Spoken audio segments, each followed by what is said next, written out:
زندگی کے اندر جس طرح کھانے کی، پینے کی، سونے کی بہت زیادہ ضرورت ہوتی ہے. 24 گھنٹے مسلسل کھانا نہ ملے، پانی نہ ملے، نیند نہ ملے تو انسان کے لیے اپنے آپ کو برقرار رکھنا مشکل ہو جاتا ہے.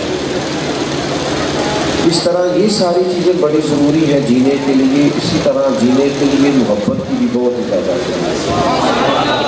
آپ کے گھر کے اندر سارا کچھ موجود ہو، گھر بھی کشادہ ہو، بال بچے بھی ہوں، مالی وسائل بھی موجود ہو، لیکن اگر گھر میں بسنے والوں کی ایک دوسرے سے محبت نہ ہو تو ساری چیزیں ہونے کے باوجود انسان کا اپنے گھر بھی رہنے کو جی نہیں چاہتا.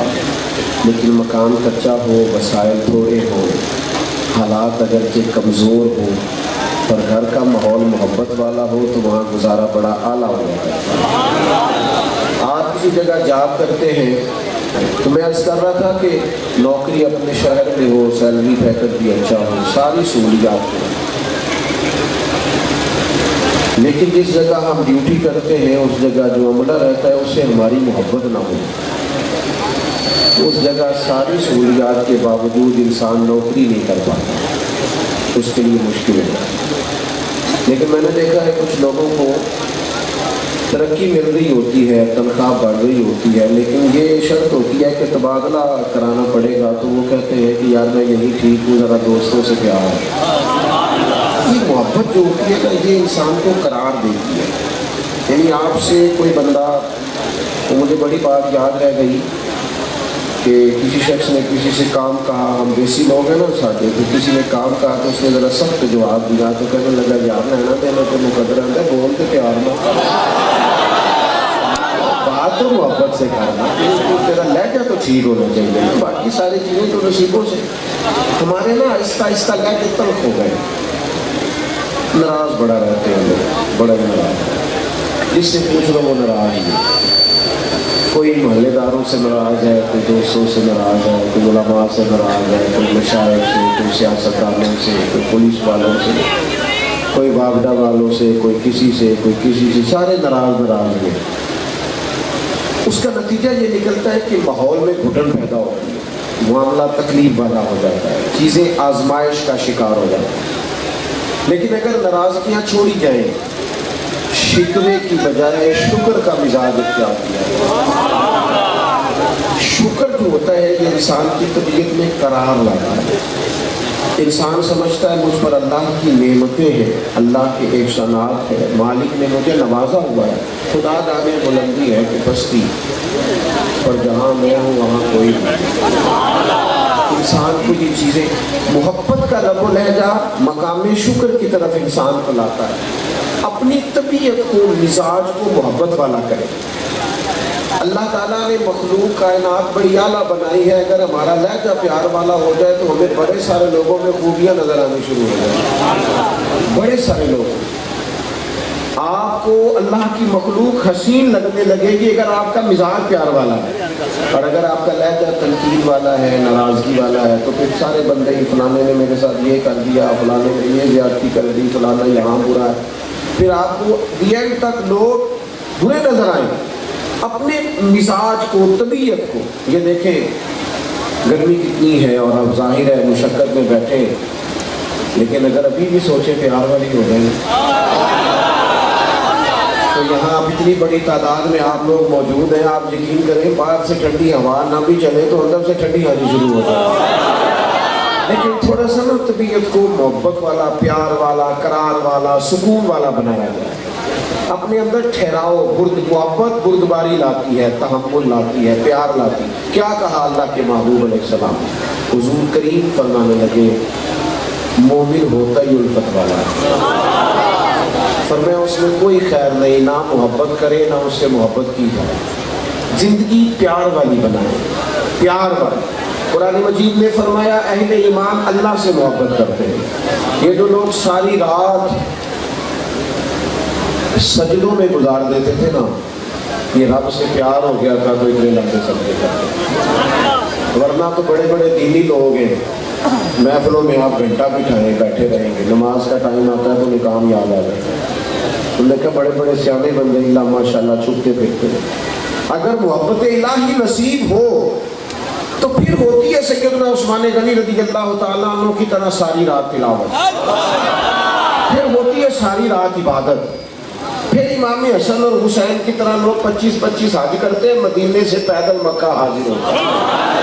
محبت الہی، اللہ سے پیار، اللہ سے پیار، اور پھر اس کے بعد اللہ کے رسول سے پیار، نبی پاک سے محبت۔ آپ کو بتاؤں دین کے سارے رنگ پھیکے ہیں اگر حضور سے محبت ہے، ساری چیزیں کمزور رہ جائیں گی اگر نبی پاک سے پیار ہے۔ اور حضور علیہ الصلوۃ والسلام نے فرمایا 3 کام کرو تمہیں مومن ہونے کا مزہ آئے گا، تمہیں ایمان کا ذائقہ نصیب ہوگا، ذائقہ نصیب ہوگا، 3 کام کرو۔ یا رسول اللہ کون سے؟ یہ بخاری مسلم میں حدیث ہے، نبی پاک علیہ السلام نے فرمایا ایک تو ہر چیز سے بڑھ کر اللہ رسول سے محبت کرو۔ اگر مزہ لینا چاہتے ہو نا دین کا، ایمان کا، تو پہلا کام یہ کرو کہ ہر چیز سے بڑھ کر رب رسول سے پیار کرو۔ اور اس پیار کو آج کا ماحول اس طرح کا ہے کہ صرف نعروں میں پیار اور باتوں میں پیار اور خالص شعروں کی ادائیگی میں پیار اور خالصتاً صرف محفل میں اس کو بند کرنا۔ پیار تو دل کا معاملہ ہوتا ہے، یہ تو دل سے پوچھنا چاہیے اللہ رسول سے کتنی محبت۔ یہ تو رات کو تنہائی میں بیٹھ کر اپنے آپ سے سوال کرنا چاہیے پیار کتنا۔ اس کا کوئی روپ تو نہیں ہوتا کہ دکھا دیا جائے، اپنے دل سے سوال کیا جائے کہ اللہ رسول سے محبت کتنی ہے۔ آپ تشریف رکھیں گی، بڑی گرمی آپ کو بھی تو لگ رہی ہے نا، اللہ آپ کی سلامت ہو۔ عزیز دوستو یاد رکھیے گا محبت والا لب لے گا تو حضور فرماتے 3 کام کرو، ایک تو ہر چیز سے بڑھ کے اللہ رسول سے پیار کرو، اور دوسرا فرمایا جس سے بھی پیار کرو نا اللہ کی رضا کے لیے کرو۔ یہ کوئی دنیاوی لالچوں کے لیے ہم محبتیں کرتے ہیں، ان میں گھٹن آ جاتی ہے بڑی جلدی۔ کوئی اگر ہم کسی کے ساتھ لالچ سے پیار کر رہے ہیں تو ہم یہ کیسے توقع کرتے ہیں وہ ہمارے ساتھ مخلص ہوگا؟ امام غزالی سے کسی نے کہا میرے مخلص دوست کوئی نہیں، تو فرمانے لگے پہلے خود تو مخلص ہو، پہلے خود تو مخلص ہو نا، تو دیکھ تو کس کس کے ساتھ مخلص ہے، بات ٹھیک ہے جتنا تو ہے اتنے لوگ بھی تیرے ساتھ ہو جائیں گے۔ تو حضور نے فرمایا جس سے بھی پیار کرو اللہ کی رضا کے، اور تیسرا فرمایا ایمان قبول کرنے کے بعد کفر کی طرف جانا تمہیں اتنا ناپسند ہو جتنا بندہ آگ میں جانا ناپسند کرے، آگ۔ یہ 3 کام کرو، ایمان کا ذائقہ، آپ یقین کریں نبی پاک سے ہو جائے محبت، حضور کی ہو جائے غلامی نصیب، زندگی کسی کام لگ جاتی، صرف جینے کا ہی مزہ نہیں آتا، مرنے کا بھی مزہ آ جاتا۔ اگر رسول کریم سے پیار کرو گے تو محسوس کرو گے کہ تلخیاں ویسے ہی ختم ہو گئی، ذاتی غصہ ویسے ہی ختم ہو گیا، انسان کو اپنی ذات کے لیے کسی سے نفرت رہتی نہیں، اس لیے کہ اس کی ذات ہی کوئی نہیں رہتی۔ وہ تو حضور کے دروازے کا گدا ہے، وہ تو ہر وقت محبوب کی غلامی میں زندہ ہے۔ نبی پاک کا پیار تیرے لبوں پہ درود و سلام جاری کر دے گا، حضور کا پیار نبی پاک کے صحابہ سے بھی پیار ہو جائے گا، حضور سے پیار تو نبی پاک کی اولاد سے بھی پیار ہو جائے گا، حضور سے پیار تو حضور کی امت سے بھی پیار ہو جائے گا، حضور سے پیار تو نبی پاک پر نازل ہونے والی کتاب قرآن سے بھی پیار ہو جائے گا، حضور کے فرمان سے بھی پیار ہو جائے گا، نبی پاک کی امت کے غریبوں سے بھی پیار ہو جائے گا، حضور کی امت کے علماء سے، مشائخ سے، اولاد پیار ہو جائے۔ شرط یہ ہے کہ خالص پیار کرو۔ ہم نا کئی دفعہ رد عمل کے طور پر بھی سخت ہو جاتے ہیں۔ وہ دیکھیں نا کوئی بندہ کسی سے کہتا ہے یار 10 روپے ہے دے دے، تو اس کے پاس ہوگا تو دے دینا، جس کے پاس نفرت ہوگی وہ کرے گا، جس کے پاس ہے ہی نہیں وہ کیسے کرے گا؟ انداز میں نا تلخیاں نہ لائیں، مزاجوں میں گھٹن نہ پیدا کریں۔ وہ ہمارے بچے گھر میں انتظار کر رہے ہوتے ہیں ابا جی آئیں گے، ہنستے ہوئے ابا جی ناراض جا رہا تھے، کہنے پر آؤ جو میں بڑی ٹینشن ہے، میرا کاروبار نہیں چلتا۔ او خدا کے بندے کاروبار کو باہر رکھ، گھر سے باہر، پریشانیاں باہر رکھ۔ کائنات میں سب سے زیادہ مصروف وقت نبی پاک نے دیکھا ہے، اور میرے قریب رسول صلی اللہ تعالیٰ علیہ وسلم نے سب سے زیادہ دکھ دیکھے ہیں۔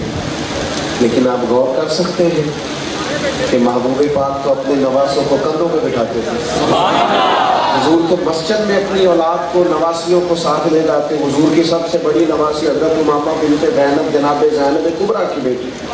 حضور نماز کے لیے جاتے تو بچی کو ساتھ لے جاتے. نبی پاک علیہ السلام تو پیار کرتے, حضور تو محبت کرتے, اور اللہ کے رسول نہ لہجوں کا خیال کرتے کہ کوئی بندہ پریشان تو نہیں, کسی کو تکلیف تو نہیں. حتیٰ کہ حضور فرماتے ہیں میرا دل کرتا ہے نماز لمبی پڑھانے, لمبی نماز پڑھانے کو جی چاہتا ہے, لیکن کریم فرماتے ہیں پھر میں دیکھتا ہوں کسی بچے کے رونے کی آواز آتی ہے, میں کہتا ہوں اس کی اماں پریشان ہوگی, میں نماز چھوٹی کر دوں. اتنا جذبات کا خیال, اتنا محبت بانٹ. ہم نا ہمیں صرف اپنے آپ سے غرض ہوتی ہے. ہم چونکہ مزاج محبت والا نہیں رکھتے لہذا کسی کے بارے میں سوچتے ہی نہیں. جب لہجے پیار والے ہو نا, محبت والے ہو, تو پتہ ہے سب سے زیادہ فائدہ کس کو ہوتا ہے؟ قریبی لوگوں کو. آپ نے ناراض نہیں ہونا, کر لوں ایک بات, تھی سارے نہیں بولے اسی کوئی اور کر لیں, کر لینی ایک بات. ٹھیک ہے, یہ جو لوگ سخت مزاج ہوتے ہیں, تلخ مزاج ہوتے ہیں, سب سے زیادہ تکلیف میں ان کی گھر والی ہوتی ہے, پریشان ہوتی ہے بچی. ماں باپ کو کہتی ہے کہ خرچہ بھی دیتا ہے, کپڑے بھی لے کر دیتا ہے, میکے بھی لے جاتا ہے, لیکن جب تلخ بولتا ہے تو کئی کئی راتیں اس کے جملے مجھے سونے نہیں گئے. اس کے لہجے میں سب سے زیادہ تکلیف میں وہ مرد ہوتا ہے جس کی بیوی کا لہجہ سخت ہوتا ہے. وہ کہتا ہے نہ کپڑے دھو کے دے تو, نہ خدمت کر, میرے ماں باپ کے ساتھ بات تو تمیز کے ساتھ کر. یہ تلخیاں, یہ لہجوں کی نفرتیں, یہ ہمارا انداز, یہ باہر والوں کو تکلیف نہیں دیتا, ہمارے اپنے رشتے تکلیف میں آ جاتے. ہمارا لہجہ. ایک صاحب ایک دن میرے پاس آئے, کہنے لگے میں نے تو دعا کر دے, نوکری چھوڑ دی. میں نے کہا تیری جاب تو بڑی اچھی تھی. کہنے لگا سارا کچھ ٹھیک تھا, پر صاحب بڑے سخت تھے, لہجہ بڑا تلخ تھا, ان کی باتیں سونے نہیں دیتی تھی, جب چاہتے تھے عزت اتار دیتے, پریشان کرتے اپنے لہجوں میں. آپ, میں نے ظاہر موسم بھی سخت ہے اور میں تقریر بھی تھوڑی کرنے کا دوں, بڑی جلدی سے بیٹھنے لگا ہوں. اپنے لہجے کو تلخ نہیں ہونے دینا, اپنے انداز کو تلخ نہیں ہونا. ہماری سوسائٹی میں بہت سارے لوگ ہیں جو بلا وجہ یعنی بغیر کسی سبب کے انتشار پیدا کرتے ہیں, فی سبیل اللہ فساد, بغیر سبب. میں آپ کو بڑی ذمہ داری سے عرض کرتا ہوں, آپ کا اور میرا مزاج تحمل والا ہو جائے نا, تو کوئی نفرت والا آ بھی جائے نا تو اس کی دال گلے گی کوئی نہیں. وہ کوئی ایسا کام کرنا بھی چاہے گا نا تو اس کی دال ہے. حضرت عمر بن عبدالعزیز گزر رہے تھے, ایک مقام سے بادشاہ بھی ہیں, درویش بھی ہیں, صوفی بھی. شاہ جی نے بڑی محنت سے آپ کو بلایا ہے. میں شروع میں کہا ہے تو آپ نے کسی بات سے ناراض نہیں ہونا, اوگرے حمد سے تھوڑا سا گلا بھی سن لے. ہم سب کی نا تھوڑی تھوڑی شان ہے, سب کی, جو کہ ہم اپنی شان خود بخود سمجھ لیتے ہیں تھوڑی بہت, سب کی ہے. تو پھر ہم اپنی شان کی وجہ سے نا کئی لوگوں کو کہتے ہیں تو میرا احترام کر, تو میرا ادب. یہ سب لوگ الا ماشاء اللہ. جب انسان کی طبیعت میں عاجزی ہوتی ہے نا, پھر اس کے مزاج میں نفرت نہیں ہوتی. بہت بڑے عالم کے علامہ عبد المصطفیٰ ذری شیخ الحدیث تھے, سینکڑوں علماء کے استاد, صدر الشریعہ کے بیٹے. ایک جگہ خطاب کرتے کرتے فرمانے لگے میرے سینکڑوں شاگرد ہیں اور بے شمار چاہنے والے ہیں, پر شکر ہے اللہ کا میں اپنے جوتے خود اٹھا لیتا ہوں, میں کسی تکلف کا شکار نہیں. لوگ بڑا کہتے ہیں وہ پیروں کے بچے جہاد کیوں نہیں کرتے. میں نے کہا وہ کیسے کریں گے, جوتے کوئی اٹھاتا ہے, ٹیشو کا ڈبہ کوئی اٹھاتا ہے, گاڑی کا دروازہ کوئی کھولتا ہی نہیں, بیچارے کیسے جہاد کریں. وہ تو وہ لوگ تھے جو میدانوں میں آئے, کیسے نکل آئے حسنین کریمین.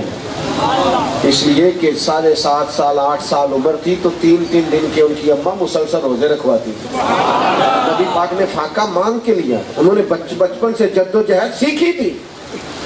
جب آپ کا مزاج ہی نہیں ہے شروع سے محنت کا, تو آپ کا میدان میں انقلاب آئے وہ کیسے آئے گا؟ وہ ہو ہی نہیں سکتا. آپ غور کریں گے اور بات کو یاد رکھیں گے, اگر کوئی نہ کوئی اپنی شان بلا وجہ ہی بنا لو گے نا تو پھر ڈھونڈتے پھرو گے میرا کوئی, اور بندہ بزدل ہو جاتا ہے جب وہ ڈھونڈتا ہے نا کوئی مجھے سلوٹ کرے, کوئی سلام کرے, ایک دوست ایک دفعہ مجھے کہنے لگے یار فلانا بندہ مجھ سے سلام ہی نہیں لیتا. تو میں نے کہا ٹینشن والی کیا بات ہے, آپ لے لیا کرے. وہ نہیں نہ لیتا تو آپ پہ تو پابندی نہیں نا, آپ ملے تو آپ کہہ دینا السلام علیکم. تو میں نے تو نہیں, یہ مفت میں آپ پریشان ہو گئے, سارے سلوٹ کرے کیوں کرے.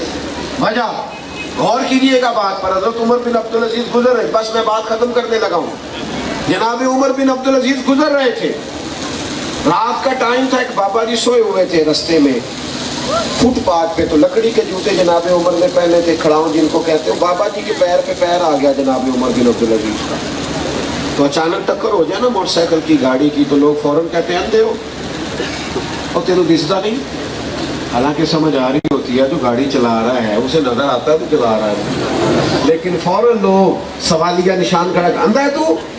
وہ پیر پہ پیر آیا نا تو فوراً وہ بزرگ آنکھ کھول کے کہنے لگے آپ اندھے ہیں. بڑی سخت بات تھی. بادشاہ وقت کو اتنے بڑے آدمی کو اس طرح کہہ دینا تو اندھا ہے. اب وہ جو 7 سپاہی تھے نا جناب عمر بن عبدالعزیز کو, انہوں نے تلواریں نکال دی. یہ کیتلی ہمیشہ چائے سے زیادہ گرم ہوتی ہے. انہوں نے تلواریں نکال دی جو 7 تھے. آپ فرمانے لگے تمہیں کیا ہوا؟ کہنے لگا جنہوں نے آپ کو اندھا کہا ہے. آپ فرمانے لگے نہیں, بابے نے تو نہیں کہا.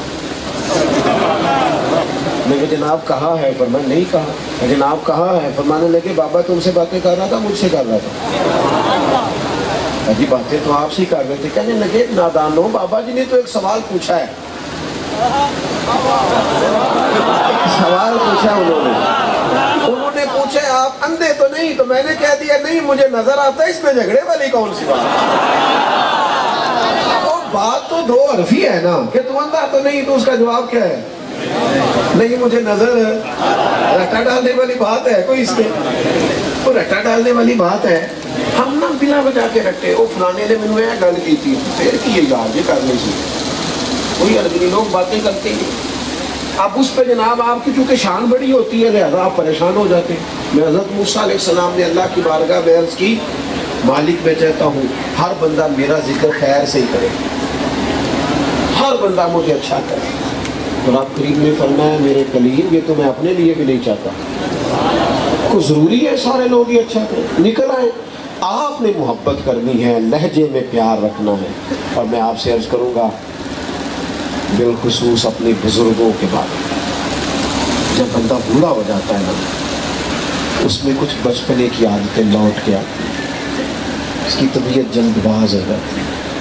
ہمارے گھر میں جو بزرگ ہوتے ہیں انہیں دوائیوں سے زیادہ بچوں کے وقت کی ضرورت ہوتی ہے. انہیں صرف نا وہ رات کو آتا ہے بچہ دیر سے گھر, تو آ کے ابا جی کو پوچھتا ہے کچھ ہے تو نہیں چاہیے, روٹی کھا دیجیے, دوائی ہے جے. تو ڈاکٹر ہے, یہ تو ڈاکٹر پوچھتے ہیں رات کو باٹ میں آ کے کہ دوائی بدل دی, تو ڈاکٹر پوچھ, تو ڈاکٹر ہے. تو اگر بیٹا ہے تو تجھے پوچھنے کی ضرورت کیوں پڑی کہ کیا چاہیے؟ تجھے پتا ہونا چاہیے تھا انہیں کیا چاہیے. یہ سوال کرنے کا معنی کیا ہے؟ پتہ ہے حضور نے کیا فرمایا ہے؟ یاد رکھو کریم محبوب نے فرمایا جس کا باپ راضی ہو گیا اس کا رب راضی ہو گیا. گلے شاہ تو آسمانی اڑدیاں پھڑنا ہے, جیڑا گھر بیٹھا انہوں پڑھیا ہی نہیں. اپنا لہجہ, اپنا انداز, اپنے آپ ایک جملہ کہتے ہیں صرف ابا جی سے اماں جی سے کہ تو بھی سیانی ہو جا, ساری رات رو کے گزار دیتے ہیں. انہوں نے پتر میں تو ساری عمر تیرے نام کر چکی, میں سیانا ہی نہیں سا, بیوقوف تھا, ساری زندگی تیرے نام کر دی. ان لوگوں کے بارے میں کبھی بھی اپنے رویوں کو سخت نہ کرنا, جو مرضی بھی ہو جائے ان کے لیے اپنی زبان سے اوف نہ کہنا, یہ قرآن کا حکم ہے. کچھ جگہ ایسی ہوتی ہیں جہاں بالکل چپ چپ کر میرے علی, کچھ جگہ ایسی ہوتی ہیں جہاں بالکل کوئی لفظ نہیں, کوئی معاملہ نہیں. اپنے انداز کو پیار والا کریں, لہجوں کو پیار والا کریں. میں نے اجازت دے لی ہے لیکن آپ کا پروگرام جاری ہے. اچھا جی ایک بات میں اور کر دیتا ہوں, ایک بات میں کرنا چاہ رہا تھا تو چلو ساتھ پیغام بھی ہو گیا. ایک بات میں نے اور آپ سے عرض کر دی. میں دیکھ رہا ہوں کہ ہمارے ماحول میں نا بدگمانی بڑی بڑھتی ہے. کچھ باتوں کا ہمیں بالکل پتہ نہیں ہوتا, صرف پراپوگنڈا ہوتا ہے. اس کو سن کر بھی ہم بڑی جلدی اس چیز کا شکار ہوتے ہیں کہ لو جناب فلانا بندہ تو برا ہی بہت ہے. چیزوں کو نا ذرا قریب سے دیکھا کریں. اللہ اللہ نے بڑی سونی مخلوق بنائی، اور اللہ تعالیٰ نے نا اس دنیا میں کسی چیز کو بیکار نہیں بنایا۔ ہماری طبیعت ایسی ہوتی ہے کہ بعض اوقات ہم سمجھتے ہیں فلانا بندہ اور فلاں چیز شاید بالکل، آپ جتنے یہاں بیٹھے ہیں نا آپ قیمتی ترین لوگ ہیں، صرف آپ، وہ اقبال نے کہا عجب نہیں کہ خدا تک تیری رسائی ہو، پر تیری نظر سے پوشیدہ ہے آدمی کا مقام۔ اپنے آپ کو پہچانو، اپنے آپ سے کام لو، آپ اچھا گمان رکھیں، اچھی سوچیں پیدا کریں، خود بخود مخلوق سے محبت ہو جائے۔ آپ غور کریں، مجھے بتاؤ ہم کیا کہتے ہیں کہ ریڑھی والا جو ریڑھی لگا رہا ہے وہ ریڑھی لگاتا ہے، بعض لوگوں کا خیال ہوتا ہے یہ سب سے چھوٹا تاجر ہے، لیکن آپ کو پتہ ہے وہ کتنی بڑی خدمت کرتا ہے۔ وہ سویرے فجر سے پہلے اٹھ کے منڈی جاتا ہے، وہ بڑے سارے لوگوں کی منزل آسان کرتا ہے کہ تجھے منڈی نہیں جانا پڑے گا، میں تیرے دروازے کے سامنے پھل لے کے پہنچ جاؤں۔ اگر تیرا کبھی ذہن بن جائے نا اس بندے نے کتنا قیمتی کام کیا ہے، وہ دنیا میں ایک پیشہ برا ہے وہ ہے کسی کے آگے ہاتھ پھیلانا۔ باقی یہ بڑے بڑے باوقار لوگ ہوتے ہیں جو محنت کے ساتھ رزق کماتے ہیں، اپنی سوچیں اعلیٰ کریں، گمان اچھے کریں۔ اللہ کے محبوب علیہ السلام نے فرمایا اچھا سوچنا بھی اچھی عبادت ہے۔ آپ اچھا سوچیں، اچھے گمان، اچھی رائے قائم کریں۔ آپ کسی وقت کو بندہ تلخ بھی نظر آئے، آپ کو جلدی میں بھی نظر آئے، کسی کے چہرے پر آپ کو سلوٹ بھی نظر آئے، تو اسے متکبر نہ کریں۔ کہیں یار ہو سکتا ہے اس کی طبیعت خراب ہو سکتا ہے کسی پریشانی میں ہو۔ اچھا گمان آپ کو لوگوں سے محبت آپ کے دل میں لائے گا۔ آپ اچھا گمان، ہماری بیٹی کی جب شکایت آتی ہے نا سسرال سے تو ہم انہیں کہتے ہیں کہ بچی ہے، آہستہ آہستہ چیزیں سمجھ جائیں۔ یہ جو رائے بیٹی کے بارے میں قائم کی ہے یہ بہو کے بارے میں کیوں نہیں قائم کی؟ بیٹی نے گھر سے شکوہ آیا تو کہا کہ بچی ہولی ہولی سمجھ جائے گی، اور بہو کی باری آئی تو اسے کہا کہ انہوں سکھا کے نہیں نکل آپ۔ تو خدا کے بندے تیری رائے، اچھے گمان اپنی زندگی میں لائیں۔ آپ یقین کریں اللہ کے رسول کی سوچیں جو حضور ہمیں دیتے ہیں۔ پتھر مار رہے ہیں میدان احد میں لوگ، دانت شہید ہو گئے، ٹھنڈی طبیعت کی جناب ابو بکر صدیق کی، انہوں نے بھی کہا حضور کریں دعا یہ تباہ ہو جائے، لیکن حضور نے کیا فرمایا؟ کہا اے اللہ انہیں ہدایت دے دے، یہ جانتے نہیں یہ کیا کر رہے ہیں، ان کو شعور نہیں۔ ایک مقام پہ طائف کے بعد جب صحابی نے عرض کیا تھا حضور آپ کیوں نہیں دعا کرتے یہ تباہ ہو جائیں، تو نبی پاک فرمانے لگے یار یہ نہیں نہ مانتے تو مجھے امید ہے ان کی نسلیں مان جائیں گی۔ لیکن سوچیں اس طرح کی بنانا کہ آج کل تو ایسی ہوا چلی ہے کہ ہر شخص سوچتا ہے تمام شہر جلے بس ایک میرا گھر نہ جلے۔ یہ سوچیں ٹھیک نہیں، اس سے نفرتیں پیدا ہوتی ہیں۔ لہجوں میں پیار لائیں، سب کے بارے میں اچھا سوچیں، اچھا گمان کریں، اچھی رائے دیں۔ میں بہت سارے دوستوں کے بارے میں دوستوں سے کہا کرتا ہوں، میں کہتا ہوں یار میں اس وقت یہاں تقریر کر رہا ہوں، کتنا بڑا ملک ہے، سب جگہ میں دین کی بات ایک ٹائم میں نہیں کر سکتا، تو جو لاہور میں، اسلام آباد میں، کسی اور جگہ دین کی بات کر رہا ہے اور عقیدے کا ٹھیک ہے بندہ، تو مجھے اس کی ضرورت کو سمجھنا چاہیے، اس کی تائید کرنی چاہیے، اس لیے کہ میں سب جگہ نہیں جا سکتا، تو جو جا رہا ہے اس کے بارے میں اچھا گمان رکھنا چاہیے۔ اللہ تعالیٰ شاہ صاحب کو، ان کے معاونین کو برکت عطا کرے۔ آپ نے میرے سے پیار کی باتیں ساری ہوئی ہیں، اب آپ نے مجھے پیار سے ہی جانے دینا ہے، اور محفل جاری ہے، ہم شخصیات کے نہیں نظریات کے قائل ہیں، محفل اللہ رسول کی ہے، اس لیے کوئی گڑبڑ نہیں آپ کریں گے، بیٹھیں گے اور باتیں سنیں گے جو باقی کا پروگرام ہے۔ وما علینا الا